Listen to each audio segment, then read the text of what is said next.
Assalamu alaikum wa rahmatullahi wa barakatuh. This is a presentation about the Muharram 1440 moon from www.central-mosque.com. This briefing will be in English, inshallah. 1440 is the new Islamic year, and Muharram is the first month of that Islamic year. Inshallah, the first part of the presentation will be summarizing the issues surrounding moon sighting, which I've explained in other videos, and then we will talk about the Muharram moon itself and its sighting probabilities. I have a longer, almost a 2-hour video where all of these slides are discussed in detail. I discuss the evidence from the Quran and the Sunnah and so on. So what I'm doing here is I'm summarizing some of the salient points. I'm going to go through it quickly, briefly. I will embed the 2-hour presentation in the links. Watch it in full to actually understand the evidence behind it and so on and so forth, inshallah. So why sight the moon in the first place? In fact, most of the actions in Islam which are time bound are either connected with the sun or the moon. Some of the actions are connected with the sun, for example, the salah, right? When do you pray? The action and what time the salah is actually connected with the sun. The others actually connected with the moon. For example, a woman who gets divorced or widowed, she has to spend a certain amount of time before she remarries. It is called iddah in Islamic law, and that is connected with the passing of the time. It is connected with the lunar dates and not the solar dates. So she has to wait a certain amount of time if her husband's passed away or she has been widowed. That iddah, the time passing, is connected with the lunar date. So because it's connected to the lunar date, how else will you calculate the lunar dates if you do not sight the moon? The fasting on Ashura, 10th of Muharram, the fasting of 3 days of Islamic months, it is connected with the moon. How else would you know when Muharram starts? How else would you know when Safar, Rabiul Awwal, Rabiul Thani, Rajab starts? These are lunar months, so they start with the sighting of the moon and they end with the sighting of the moon when the next Islamic month starts. They're all connected with the moon. In Islam, zakah is a pillar of Islam. It is something that you pay which is in excess of your wealth. If 12 months have passed on it, that 12 months are lunar 12 months, not solar 12 months. If you do not sight the moon, how will you calculate those lunar months? And then obviously Ramadan, you sight the moon, you start Ramadan, you sight the moon, Ramadan ends, Shawwal starts, which is Eid al-Fitr, and also Hajj, the month of Dhul Hijjah, is connected with the moon. These are obvious things that I've listed. There are many other Islamic injunctions which are connected with the moon. So the question that you obviously have to ask is, okay, what do we do with the moon? Do we sight it? Do we determine it? Do we calculate it? What do we do with it? Good question. In Islam, Islamic months start with the sighting of the hilal. The translation in English is the crescent. The Arabic word hilal means a spectacle which bedazzles you. That's what the root word and the original Arabic, the word hilal actually means. So imagine that you're going on a dark night and it's cloudy and all of a sudden the clouds lift and you see the hilal, and you're absolutely astonished, bedazzled with the beauty of this spectacle. This is what's called hilal. So the word itself from pure Arabic grammar shows you and tells you that it is something, it's a spectacle. Spectacle is something which is seen. It is a visual event. So the word itself tells you. Number two, the ahadith of Rasulullah sallallahu alaihi wasallam clearly tell you that it is something to be cited, and then you recite a dua after it. How else would you do that without citing it? So basically, there's a dua after you finish eating. When do you recite the dua? You finish eating, you recite the dua. So the recitation of the dua is after you cite the hilal. How else will you do it? You have to perform this action, and if you sight the moon, you recite the dua. If you finish eating, you recite the dua of finishing eating, for example. You're not going to recite the dua of finishing eating when you're not eating. So that also tells you that it is something that needs to be cited. Then the hadith of Rasulullah sallallahu alaihi wasallam doesn't just simply end there. It doesn't tell you go and try to sight the moon on the 29th. It tells you go and try to sight the moon on the 29th. If it is cloudy, then complete 30 days. So again, it's a visual phenomenon. So you're trying to cite something, and an impediment or some kind of curtain or something, or an obstruction comes in your way. It is cloudy, you cannot cite. Then Rasulullah SAW tells you what to do. If we were to rely on science, then this cannot happen, because you can calculate the shape of the moon, the orbit of the moon, the distance of the moon, the position of the moon, and the form of the moon at any given time. There would be no reason to talk about clouds, because we have mathematics. We can do that with absolute precision. But the hadith of Rasulullah ﷺ tells you, cite the moon on the 29th. When you cite it, read the dua. If you don't cite it, or if it's hidden from you for some reason, if it's cloudy, or even if it's not cloudy and you don't see it, complete 30 days. So that tells you it is a visual phenomenon. Then lastly, it is a 1400 plus years tawatur, continuous actions of the Muslims. When you pick up the books of fiqh, you pick up the books of ahadith, you look at the practice of the salaf, you pick up the practice of the earlier Muslims, they cited the moon. And this is a tradition which has reached us continuously. So for example, any Muslim all over the world, you pray, you face the direction of Kaaba. Well known, and this is what we've been doing. So even if you did not know the evidence of it from the Quran and the Sunnah, you would know that you need to face the Kaaba. So similarly, the start and the end of Islamic month is connected with the sighting of the moon, and it is the tawatur, continuous actions of the Muslims. Then some people say, look, what is the point in my country sighting the moon when can't we just have a single sighting of anywhere on the globe and just carry on with it? No. The same tradition of Islam, of Muslims, which tells us to sight the moon, it is that Muslims sight the moon everywhere in their location or in their country or whatever.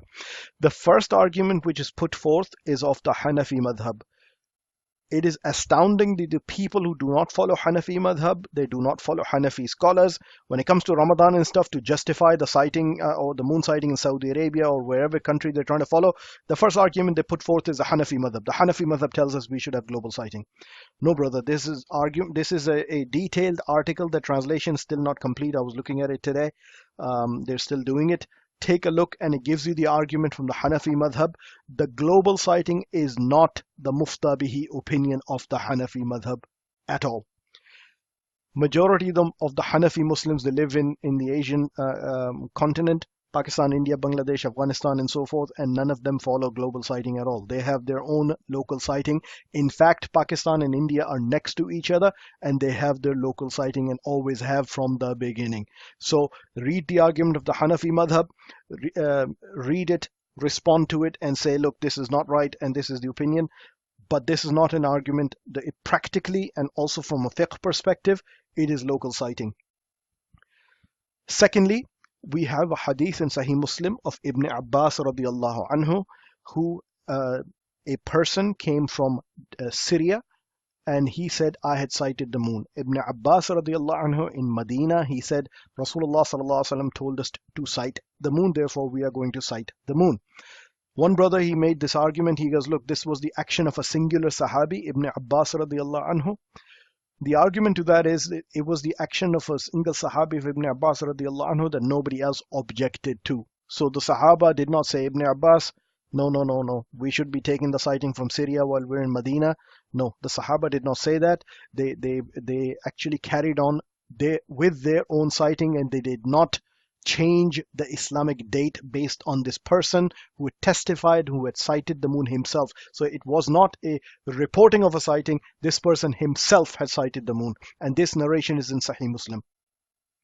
Then we have action, dua, and tawatur, continuous practice of Islam that Muslims sighted the moon. You read the books of history, you read the practice of Muslims before us, and they tried to sight the moon, and they established the Islamic months based on sighting of the moon. Lastly, some people tried to put this logical argument forward. They said, why do we have one moon, but we have so many different dates? Why can't we all start in the same day? Because we have one moon.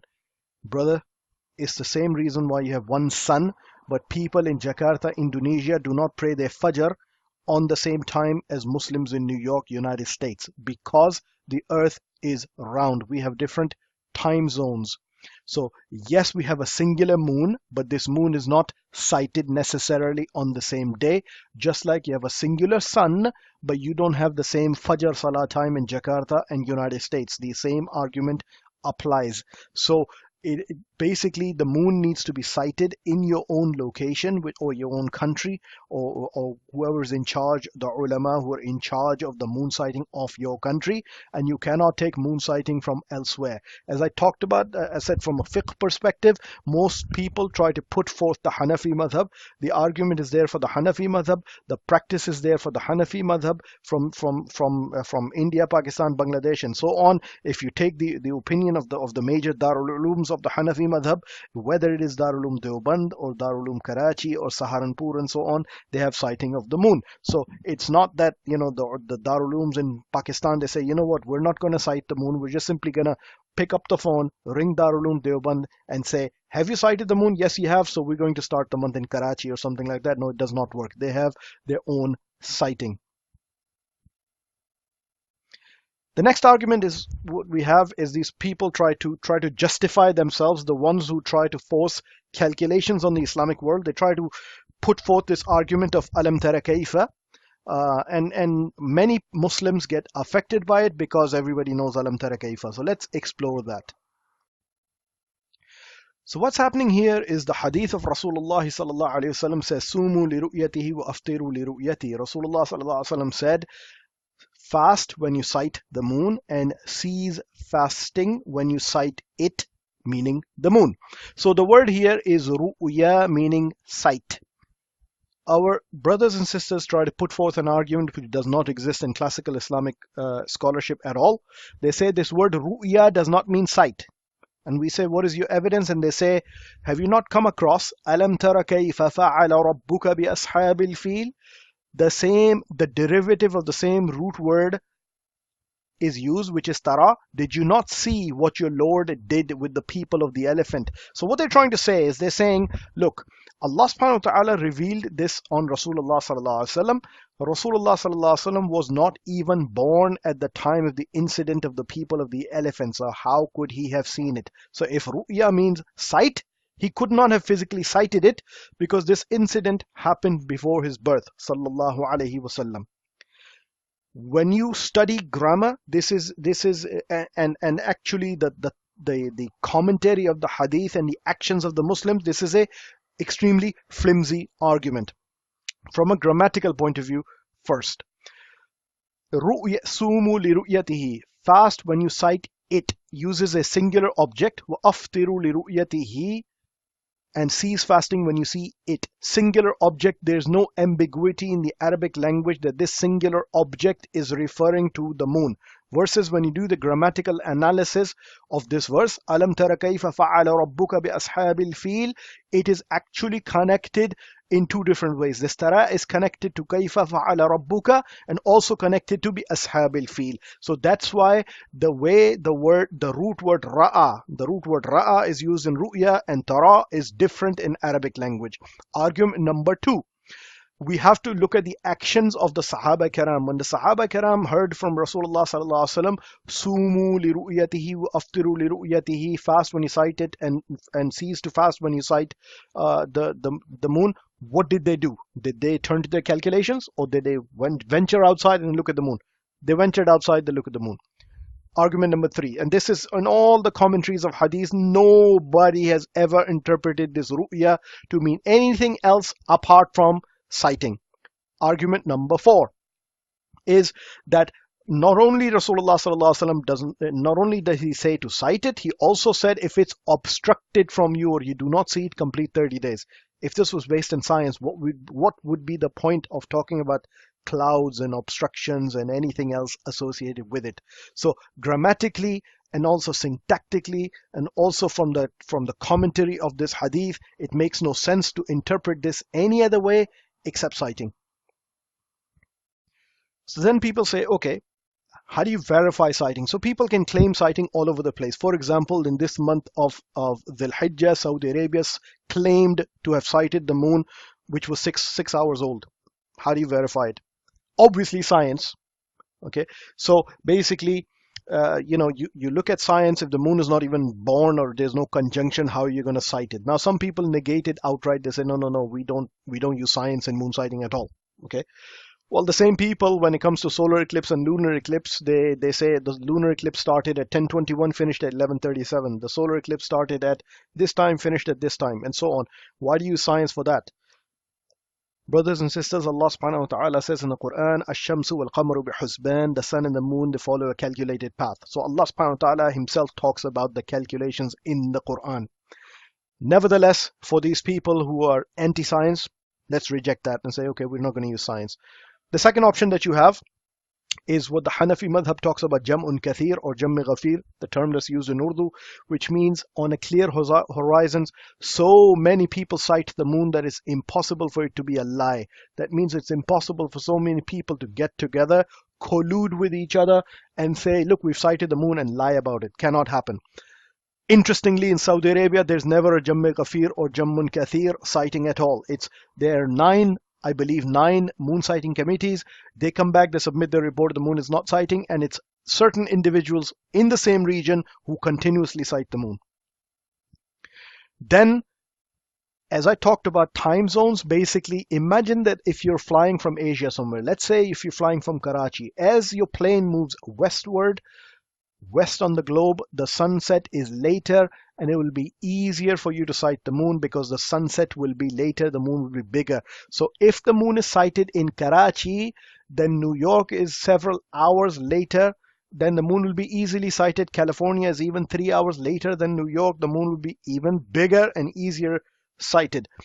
However, what happens in Saudi Arabia, people are not really following a global moon sighting. They're following the sighting from a singular country, Saudi Arabia. Not only they're following it from a singular country, they're following it from a singular location, almost a singular location in Saudi Arabia, which has been claiming to have sighted the moon for the last 3 decades. This makes no sense in Islam. It makes no sense in science. How is it possible that a singular location on Earth continuously sights the moon before anybody else? Nobody else before them on the east has sighted the moon, and nobody due west of them sighted the moon the next day. That's impossible. So Saudi Arabia, in a region near in Saudi Arabia, sights the moon, and nobody so many hours later in California and Los Angeles, where the sunset is so much later, nobody sights it. That's not possible. Let's talk about factually what happens basically when the new moon is born. So remember, in Islam has nothing to do with the birth of the moon. It has to do with the sighting of the moon.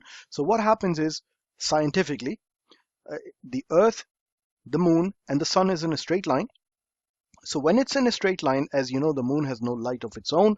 The sunlight falls on the moon, and on this side there's no sunlight because they're all in a straight line, so you cannot see anything. It's dark. In Arabic, this is not called hilal, it's called mahaq. In English, it's called the dark black moon. It cannot be sighted.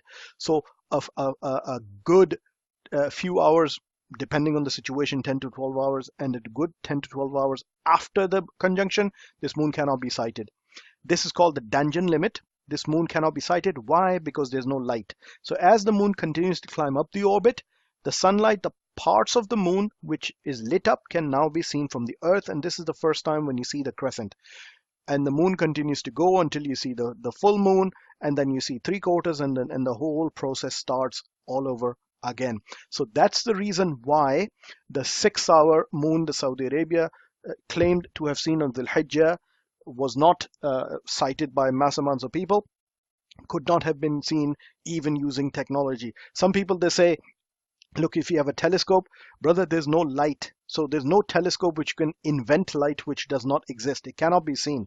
But a telescope or binocular, there's no light to reach Earth. You cannot see it. If you go on a helicopter, you will not be able to see it. If you go on a plane, you will not be able to see it because there is no light reaching Earth for you to see it. Cannot happen. Some people asked, they said, why don't just follow Saudi Arabia? The reason being is there is no 12-monthly moon sighting or announcement from Saudi Arabia at all. For 15 years, I have closely read the arguments which are put forth for following Saudi Arabia. I have spoken to the scholars. I have heard them. I've communicated with them. And a singular thing with most of the scholars or the mosque committees and stuff do not tell their congregation is there is no 12-month moon sighting system in Saudi Arabia. So for the month of Safar, there is no decision by Saudi Arabia based on moon sighting at all. So if you want to follow moon sighting, there's no decision. So what these scholars and committee members and communities say is they concentrate on Ramadan, they concentrate on Eid, but they never talk about the others. So Saudi Arabia does not have a 12 monthly moon sighting system at all. So how can you follow something which does not exist?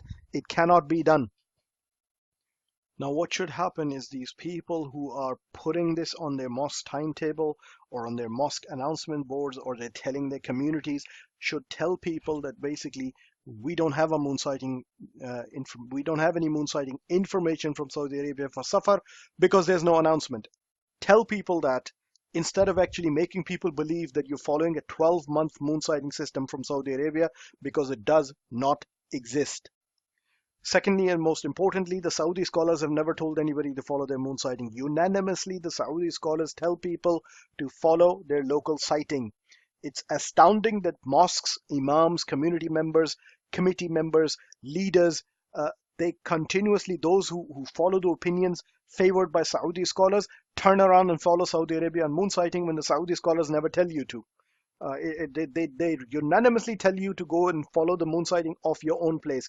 Yet, without an argument, there are thousands of people who turn away from that, their statements, their fatwa, which are clear, unambiguous, without doubt, and they follow Saudi Arabia. You will see that in communities across the West. No idea why they do that. So as I talked about some of these issues, I've discussed it in detail in my 2-hour video. This was just a summary.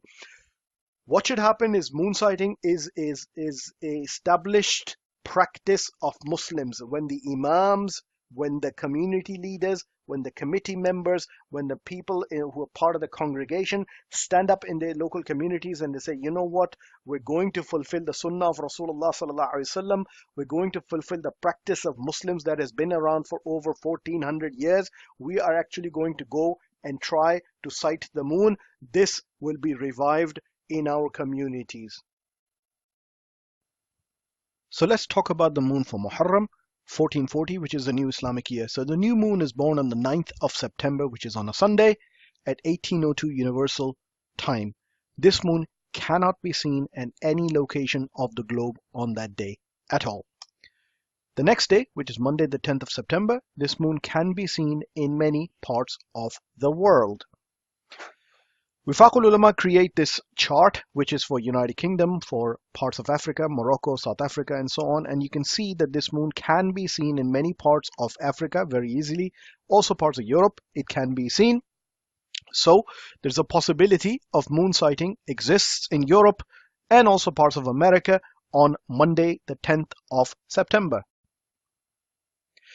So Muharram will start on the 11th of September in Europe, in Africas and Americas. There's a possibility this moon can be seen in Asia on the same day. So if that happens, Muharram will start on the same day. Otherwise, it will start a day later. But as you know, I concentrate on most of the English-speaking world, Europe, Americas and Africa. And this Muharram will start, inshallah, on the 11th of September. Assalamu alaikum wa rahmatullahi wa barakatuh.